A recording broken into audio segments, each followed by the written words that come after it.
Lectura del libro de Tobías. Ana iba a sentarse todos los días en la cima de un autero junto al camino, desde donde dominaba el paisaje. Un buen día, mientras estaba allí, mirando a ver si venía su hijo, lo divisó a lo lejos y le reconoció al instante. Echó a correr y le dijo a su marido: «Oye, tu hijo está llegando». Rafael le había dicho a Tobías: «Nada más entrar en tu casa, adorarás al Señor tu Dios y le das gracias. Te acercas a tu padre y lo besas. Luego, le frotas los ojos con la hiel de ese pez que llevas contigo. Ten la seguridad de que enseguida se le abrirán los ojos a tu padre y podrá ver la luz del cielo, y al verte se pondrá muy contento».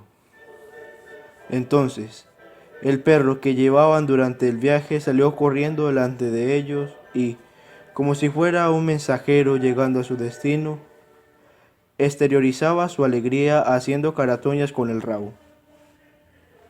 El padre de Tobías, ciego como era, se levantó al encuentro de su hijo.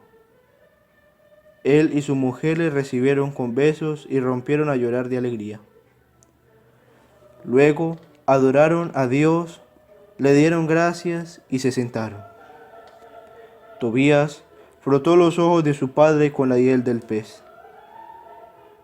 Aguardó cosa de media hora y empezó a salir de sus ojos una telilla blanca, como la fárfara de un huevo. Tobías la cogió y se la extrajo de sus ojos, y así recobró la vista. Entonces él, su mujer y todos los vecinos glorificaron a Dios. Tobías dijo: «Te bendigo, Señor, Dios de Israel, que si antes me castigaste, ahora me has salvado, y puedo ver a mi hijo Tobías». Palabra de Dios.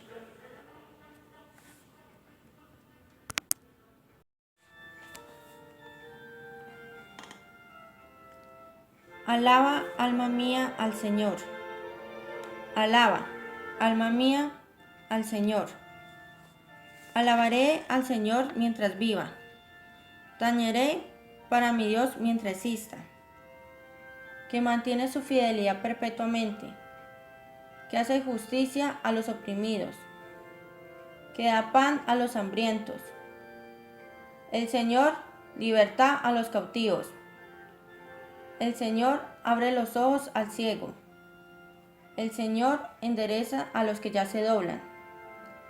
El Señor ama a los justos. El Señor guarda a los peregrinos. Sustenta al huérfano y a la viuda, y trastorna el camino de los malvados. El Señor reina eternamente. Tu Dios, Sión, de edad en edad. Alaba, alma mía, al Señor. Del Santo Evangelio según San Marcos. En aquel tiempo, mientras enseñaba en el templo, Jesús preguntó: ¿cómo dicen los letrados que el Mesías es hijo de David? El mismo David, movido por el Espíritu Santo, dice: dijo el Señor a mi Señor, siéntate a mi derecha, y haré de tus enemigos estrado de tus pies. Si el mismo David lo llama Señor, ¿cómo puede ser hijo suyo? La gente, que era mucha, disfrutaba escuchándolo. Palabra del Señor.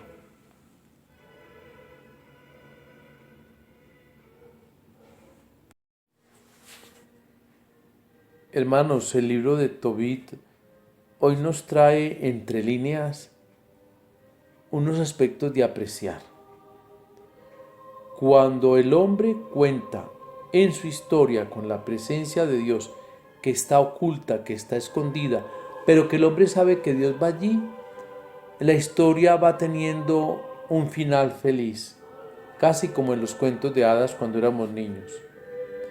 Y descubrimos que nada es imposible para Dios. Su actuar suele ser oculto. Y ese actuar de Dios es incomprensible para la impaciencia del hombre, sobre todo en este mundo inmediatista que todo lo queremos ya. Dios se toma su tiempo para ir haciendo sus cosas. Y hay momentos en que uno piensa que todo va a fracasar, que todo se pierde, pero al final Dios es el que triunfa. Un segundo punto que habría que mirar en esto es cómo miramos nosotros la historia, nuestra propia historia. Y habría que decir que debemos verla con el corazón, porque lo esencial está oculto a los ojos. Y es lo que el hombre de hoy no ha podido entender. Por eso las superficialidades que mantenemos. De ahí vienen las modas, los tatuajes, los cabellos arreglados exóticamente o extravagantemente, como los queramos calificar. Vivimos muy en la periferia de la apariencia, en la superficialidad. Y lo esencial del ser humano está en su interior. Y eso es lo que Dios ve. Y allí es donde Dios actúa de manera esencial. Y solo esto lo percibimos por la fe y el corazón. Desafortunadamente en las vidas matrimoniales las cosas no suelen ser así. Igual pasa en las relaciones familiares. Hoy los padres ancianos mueren solos, abandonados. Vienen las ruinas económicas. No se reparte equitativamente los bienes. Unos esperan más de lo que tienen. En fin, todo lo que suscita en la vida del hombre que marchita su historia. La pregunta, dos preguntas para hacernos. ¿De dónde dependen los fracasos humanos? ¿De Dios o del hombre? Tengámoslos presente para reflexionar en este día. ¿Qué es lo que buscamos nosotros? ¿Y cómo lo buscamos? ¿Buscamos el triunfo por el triunfo? ¿Se preparan los hijos para ser ricos o para ser personas? ¿Qué es aquello de ser alguien? Es bueno que lo meditemos, lo pensemos y lo pongamos en la presencia de Jesús. Ese Jesús que hoy en el Evangelio cuestiona sobre el título de Hijo de Dios, del Mesías. Marcos nos coloca pues allí de frente a esta situación. Recordemos que David es una figura nuclear, es decir, es central en la historia del pueblo de Israel. Sí, si vamos a hablar de Mesías, de Salvador, nos tenemos que remontar a lo que el pueblo de Israel pensaba, y era precisamente con unas características monárquicas, militares, políticas, etc. Jesús pregunta entonces, al escuchar este evangelio, la pregunta es de Jesús, ¿cómo dicen los letrados que el Mesías es hijo de David? Cuando el mismo David, movido por el Espíritu Santo, lo llama Señor. Bien, eso hay que entenderlo si comprendemos la historia del pueblo de Israel. El título que Jesús acepta a condición de ser bien entendido es hijo de David, pero él es más grande que David y anterior a él.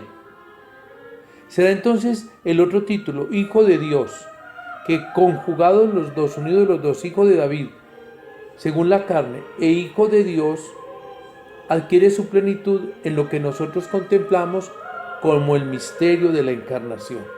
Ya allí sí se entiende esa realidad.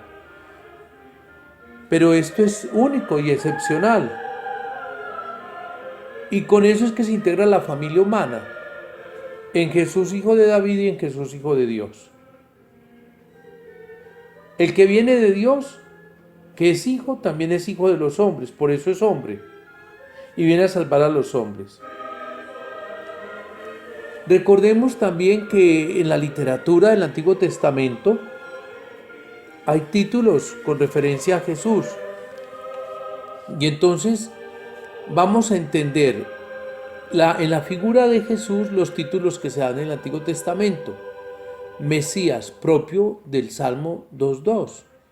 Hijo del hombre, Daniel 7.13 y Ezequiel 2.1. Hijo de Dios, el mismo Salmo 2 en el versículo 7 y segunda de Samuel 7.13. Se le conoce como siervo de Yahvé en los cánticos de Isaías, sobre todo en el capítulo 42, versículo 1 y 41, versículo 8. Luego en Isaías aparece el título de Redentor, Isaías 41.14, Ruth 4.15 y otros textos que pues no agrego acá. Recordemos que en la versión de los 70 aparece 600 veces el título, mejor 6,000 veces el título de Señor. Bueno, esos son, digamos, los títulos que se van a atribuir al Mesías en el Antiguo Testamento, pero que se hace en realidad ya en Jesús. Todos los grandes temas del Antiguo Testamento tienen que desembocar en Jesús, porque es el hilo conductor, nos dirá la Dei Verbum, que es un documento del Concilio Vaticano II, y en Jesús se encuentra su plenitud y la realización de todo lo que se ha escrito en el Antiguo Testamento. Entonces, por eso, para entender la Escritura hay que entender los títulos de Jesús. Todo el Antiguo Testamento se vuelve Nuevo Testamento en el cumplimiento de las promesas y de los títulos hechos en Jesús. Preguntémonos hoy, ya finalizando la semana, ¿quién es Cristo para mí? Es la pregunta que hoy nos tenemos que hacer y como cristianos católicos respondérnosla desde nuestra fe. La respuesta a esta pregunta va a decirnos qué fe tenemos nosotros. Y también preguntarnos desde la fe qué implica Jesucristo en mi vida. Eso es importantísimo que lo tengamos presente para entender el actuar de Dios en nuestra historia. Hermanos, que Jesucristo el Señor, el Hijo de David, el Hijo de Dios, el Señor, el Mesías, sea siempre alabado y que Él siempre esté con nosotros. Aprendámoslo a ver con los ojos del corazón y que Él siempre sea alabado. Y la bendición de Dios Todopoderoso, Padre, Hijo y Espíritu Santo, descienda sobre ustedes y les acompañe siempre.